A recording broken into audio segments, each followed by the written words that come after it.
Call record এড়াতে শেখ হাসিনা ৫০টিরও বেশি সিম ব্যবহার করলেও গোপনে রেকর্ড করে রাখতেন তারই আস্থাভাজন এনটিএমসির তৎকালীন মহাপরিচালক জিয়াউল আহসান।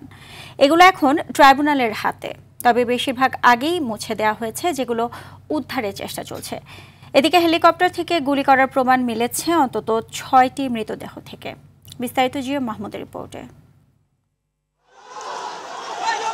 জুলাই হত্যাযজ্ঞে মানবতা বিরোধী অপরাধের মামলায় সাবেক প্রধানমন্ত্রী শেখ হাসিনা সহ ৩ আসামির বিরুদ্ধে মঙ্গলবার তৃতীয় দিনের মতো সাক্ষ্য দেন মামলার শেষ সাক্ষী ও প্রধান তদন্ত কর্মকর্তা আইও মোহাম্মদ আলমগীর। এ সাক্ষ্য গ্রহণ সরাসরি সম্প্রচার করে বাংলাদেশ টেলিভিশন।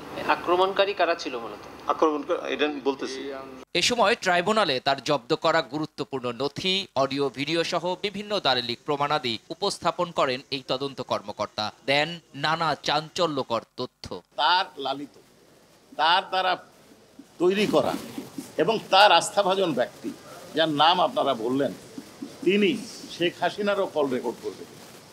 এখন তিনি কি উদ্দেশ্যে রেখেছিলেন সেটা তিনি ভালো বলতে পারবেন। আবু সাইদের হত্যাকাণ্ড ধামাচাপা দিতে জোর করে তার পরিবারকে গণভবনে আনা হয়, দেয়া হয় সঞ্চয়পত্র, এমন তথ্য উঠে আসে। তার ফ্যামিলিকে জোর করে গণভবনে নিয়ে আসা হয়েছে, তাদেরকে টাকা দেওয়া হয়েছে, টাকা অর্থাৎ সঞ্চয়পত্র দেওয়া হয়েছে। হেলিকপ্টার থেকে গুলি করার প্রমাণ মিলেছে অন্তত ৬টি মৃতদেহ থেকে বলেও জানান এ প্রসিকিউটর।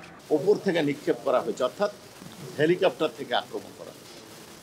যেই হেলিকপ্টার ব্যবহারের বক্তব্য আমরা শেখ হাসিনা, ফজলে নূর তাপস, হাসানুল হক এনুর বক্তব্যের মধ্যে আমরা শুনব। এদিনের সাক্ষ্য গ্রহণের মধ্য দিয়ে সম্পন্ন হয় এ মামলার শেষ সাক্ষীর জবানবন্দি। আগামী সপ্তাহে তাকে জেরা করবেন রাষ্ট্রনিযুক্ত শেখ হাসিনার আইনজীবী। এদিকে সাক্ষী অসুস্থ থাকায় জুলাই আন্দোলনের প্রথম শহীদ আবু সাইদ হত্যা মামলার সাক্ষ্য গ্রহণ পিছিয়ে ৬ অক্টোবর দিন নির্ধারণ করেছে আন্তর্জাতিক অপরাধ ট্রাইব্যুনাল ২।